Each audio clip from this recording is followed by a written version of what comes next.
बारक more पिता पुत्र र पवित्र आत्माको नाउँमा म विश्वास गर्दछु एक परमेश्वर सर्वशक्तिमान पितामाथि जसले स्वर्ग र पृथ्वी सृष्टि गर्नुभयो।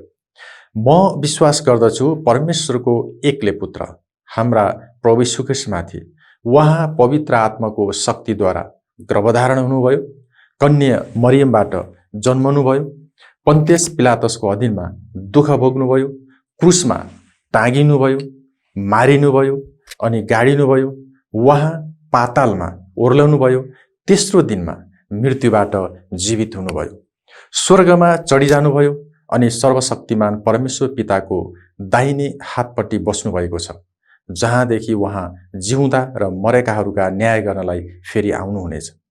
म विश्वास गर्दछु पवित्र आत्मा, पवित्र विश्वव्यापी चर्च, सन्तहरूको संगति, पाप मोचन, शरीरको पुनरुत्थान र अजम्बरी जीवनमाथि। आमेन। प्रेरितहरूका विश्वासको सार हो अहिले मैले वाचन गरेको प्रेरितहरूका विश्वासको सार हो। यो हामीले गाउने गरेको भजन कोरसको पुस्तकको पछाडिपट्टि लेखिएको पाइन्छ। आज हामी प्रेरितहरूका विश्वासको सार के हो भन्ने बारेमा कुराकानी गर्नेछौँ। विश्वासको सारलाई अंग्रेजीमा क्रीड भनेको छ। क्रीड शब्दको अर्थ मत वा सिद्धान्त हो। क्रीड शब्द ल्याटिन भाषाको क्रेडो शब्दबाट आएको र यसको अर्थ म विश्वास र भरोसा गर्दछु भन्ने हुन्छ। विश्वासका सारहरू सुरुको समयदेखि नै चर्चका अभिन्न भाग थिए। तिनीहरू पवित्र धर्मशास्त्र बाइबलमा पनि पाइन्छन्। फिलिप्पी 2 अध्यायको 5 देखि 11 खण्ड र पहिलो तिमोथी 3 अध्यायको 16 खण्ड चर्चका सुरुका विश्वासका सार हुन्। त्यसकारण विश्वासका सारहरू नयाँ करार बाइबलका कतिपय भाग लेखिनुभन्दा पहिलेदेखि नै चर्चमा प्रयोग गरिँदै आएको थियो। विश्वासको सार भनेको एउटा आधिकारिक औपचारिक कथन हो जसले विश्वासको ढाँचाको सारांश बताउँछ। सामान्यतया नाम चलेका आधिकारिक व्यक्तिहरूले लेखेका विचारहरूलाई धेरैजनाले समर्थन गर्छन्। यसर्थ सुरुको चर्चका अगुवाहरूले लेखेका कुराका लागि तिनीहरूले चर्चका आधिकारिक व्यक्तिहरूले लेखेको भनेर बुझ्ने किसिमको शीर्षक दिने गर्थे। त्यो समयमा यसो गर्ने सामान्य चलन पनि थियो। यसै कारणले यो विश्वासको सारलाई प्रेरितहरूका विश्वासको सार भन्ने शीर्षक दिएको। प्रेरितहरूका विश्वासको सार वास्तवमा प्रेरितहरू आफैले लेखेका थिएनन्। यो प्रेरितहरूले सिकाएका शिक्षाको लिखित विवरण भएकोले यसलाई प्रेरितहरूका विश्वासको सार भनेको हो। यो नयाँ करार बाइबलमा आधारित विश्वासको सार हो। प्रेरितहरू र सुरुका चर्च फादरहरूले लेखेका लेखहरूलाई स्रोत बनाएर यो विश्वासको सार लेखिएको। प्रेरितहरूका विश्वासको सार थोरै शब्दमा लेखिएको संक्षिप्त सुसमाचार हो। यो विश्वासको सारलाई प्रेरितहरूले ख्रीष्टको सुसमाचारका रूपमा सिकाए। यो सम्पूर्ण बाइबलको मुख्य शिक्षालाई संक्षिप्त रूपमा लेखेको कथन हो। साथै क्रिस्चियन विश्वास, अभ्यास र परम्पराका सम्पूर्ण शिक्षा अर्थात् क्रिस्चियन ईश्वर शास्त्रको विकास गर्नका लागि यो विश्वासको सार ठिक आधार र जग पनि हो। यो सार क्रिस्चियन सिद्धान्तको शुद्ध, सुन्दर र ठिक सारांश हो। प्रेरितहरूका विश्वासको सार क्रिस्चियन चर्चको सबैभन्दा सुरुको र अति धेरै मन पराइएका विश्वासका सारहरूमध्ये एक हो।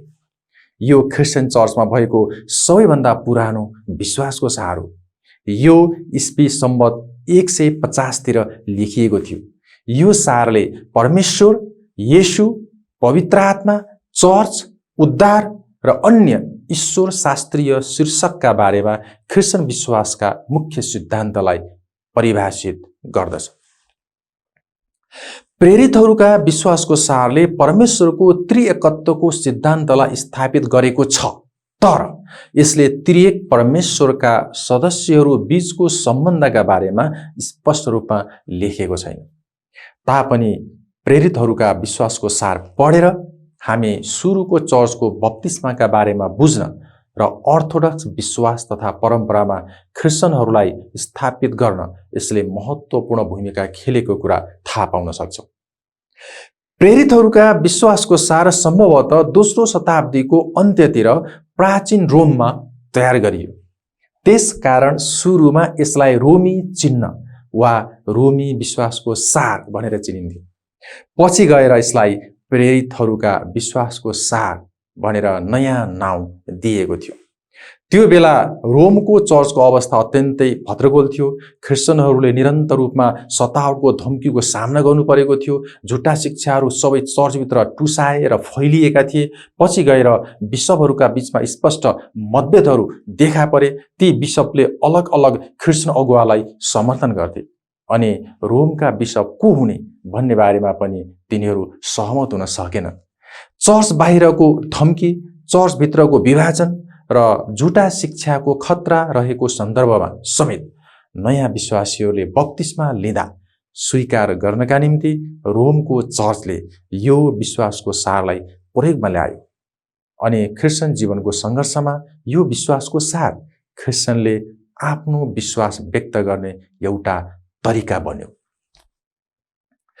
प्रेरितहरूका विश्वासको सार मुख्य रूपले ती दिनका खतरनाक नस्टिसिजम अर्थात् ज्ञानवाद भन्ने झुटा शिक्षादेखि चर्चलाई बचाउने उद्देश्यले लेखिएको थियो। ज्ञानवादले येशू साँचो रूपले मानिस हुनुहुन्थ्यो भन्ने कुरालाई इन्कार गर्थ्यो। विश्वासको सारमा उल्लेखित मुख्य सिद्धान्त र विश्वासका बुँदा सँगसँगै बाइबलका शिक्षाहरू सिकाउन सजिलो होस् र यसरी कुनै व्यक्ति वा समूहले चर्चलाई झुटा शिक्षा सिकाउन र आफूलाई सुम्पिएको विश्वासबाट बहकाउन नपाओस् भनेर यो विश्वासको सार लेखिएको थियो। यहुदा 1:3 सन्त यहुदाले लेखेका छन्, सन्तहरूलाई सदाकालका निम्ति सुम्पिएको विश्वास रक्षा गर भन्ने निवेदन गर्न तिमीहरूलाई लेख्न मैले आवश्यक ठाने। यसैले यदि कुनै कुरा प्रेरितहरूका विश्वासको सारभन्दा फरक पर्न गयो भने त्यो बाइबलीय होइन भन्ने कुरा प्रष्ट हुन्थ्यो। यसकारण 1 तिमोथी 6:12 सन्त पावलले सन्त तिमोथीलाई भनेका छन्, विश्वासको उत्तम लडाईँ लड, किनभने त्यो बेला येशूले सुम्पिनु भएको र प्रेरितहरूले प्रचार गरेका सुसमाचार प्रचार नगरेर धेरै झुटा शिक्षकले अर्कै सुसमाचार प्रचार गरिरहेका थिए। गलाती 1:8 सन्त पावलले गलातीका विश्वासीहरूलाई लेखे, हामीले प्रचार गरेका सुसमाचारको विपरीत हामीले वा स्वर्गबाट आउने दूतले नै प्रचार गर्यो भने पनि त्यो व्यक्ति श्रापित होस्।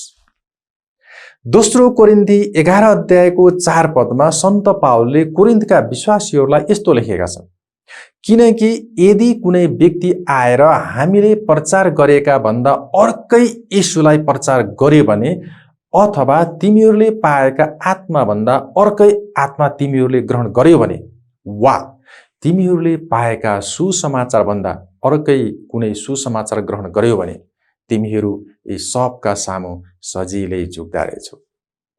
यस्ता कुरा पढ्दा झुटा शिक्षाबाट चर्चलाई बचाउन प्रेरितहरूका विश्वासको सार कति धेरै महत्त्वपूर्ण थिए भनी हामी सजिलै अनुमान गर्न सक्छौँ। प्रेरितहरूका विश्वासको सार सर्वत्र स्वीकार गरिएको ख्रिस्चियन विश्वासको सारांश हो। यो बाइबलको मुख्य सन्देशको संक्षिप्त व्याख्या हो। यसलाई पहिलो र दोस्रो शताब्दीका येशूका चेलाहरूका सहमतिमा उनीहरूद्वारा नै बनाइएको। प्रेरितहरूका विश्वासको सारको अध्ययनले हामीलाई ख्रिस्चियनका मुख्य सिद्धान्तहरूका गहिराइमा पुग्न, ती पवित्र धर्मशास्त्रका कुन खण्डबाट निकालिएका हुन्, ती के हुन् र तिनका अर्थहरू के हुन् भन्ने कुरा जान्न प्रेरणा पनि दिन्छ। प्रेरितको पुस्तक 2 अध्यायको 22 देखि 26 खण्डमा पत्रुसले दिएको उपदेशमा प्रेरितहरूका विश्वासको सारका अधिकांश भागहरू पाउन सकिन्छ। यस विश्वासको सारमा 12वटा धर्म सिद्धान्त रहेका छन्। धर्म सिद्धान्तको पहिलो बुँदाले पिता परमेश्वरको बारेमा बताउँछ। दोस्रोदेखि 7औं बुँदामा पुत्र परमेश्वरको बारेमा स्पष्ट पारिएको छ। 8औं बुँदाले पवित्र आत्मा परमेश्वरको विषयमा बताउँछ। 9औं चर्चको विषयमा छ। 10औं पाप क्षमा अनि 11औं र 12औं मृतकहरूको पुनरुत्थान र अनन्त जीवनको बारेमा छ। प्रोटेस्टेन्ट र क्याथोलिक चर्चहरूका बीचमा भिन्नताहरू छन्, तापनि यी दुवैले आफ्ना चर्चमा प्रेरितहरूका विश्वासको सारलाई वाचन गर्दछन्। साथै अन्य सबै प्रमुख क्रिस्चियन चर्चले पनि यो विश्वासको सारलाई वाचन गर्दछन् र सहमत हुन्छन्। यसले विश्वव्यापी चर्चका मुख्य विश्वासहरू व्यक्त गर्दछ। यसले सुरुका चेलाहरूद्वारा स्थापित क्रिस्चियन मतको छातामुनि एकताबद्ध हुन हामीलाई सहायता पनि गर्दछ। यस विश्वासको सारलाई एकसाथ मिलेर वाचन र स्वीकार गर्नाले विभिन्न परम्परा र अभ्यासहरूमा विभाजित क्रिस्चियनहरूलाई एउटै बन्धनमा रहेको अनुभूति हुन्छ। हामीले प्रेरितहरूका विश्वासको सार स्वीकार गर्दा सारा संसारका विगत र वर्तमानका क्रिस्चियनहरूसँगै सहभागी भएर हामीले आफ्नो साझा विश्वासको सारलाई घोषणा गरेका हुन्छौँ। त्यसकारण प्रेरितहरूका विश्वासको सार महत्त्वपूर्ण छ, किनभने यो क्रिस्चियन विश्वासको सारमा व्यक्त भएको बाइबलीय सिद्धान्त, विश्वास र सत्यताहरूका कारणले गर्दा नि यो सारलाई महत्त्वपूर्ण मानिएको। चर्चलाई त्रुटि गर्नबाट जोगाउन र अरू मानिसका झुटा शिक्षाहरूबाट बचाउन, साथै येशूले सुम्पिदिनु भएको विश्वास सधैँभरि सिकाउन र स्वीकार गर्न प्रेरितहरूका विश्वासको सार लेखिएको थियो। पवित्र त्रिएक परमेश्वरको आशिष तपाईहरू सबैजनासँग रहिरहोस्।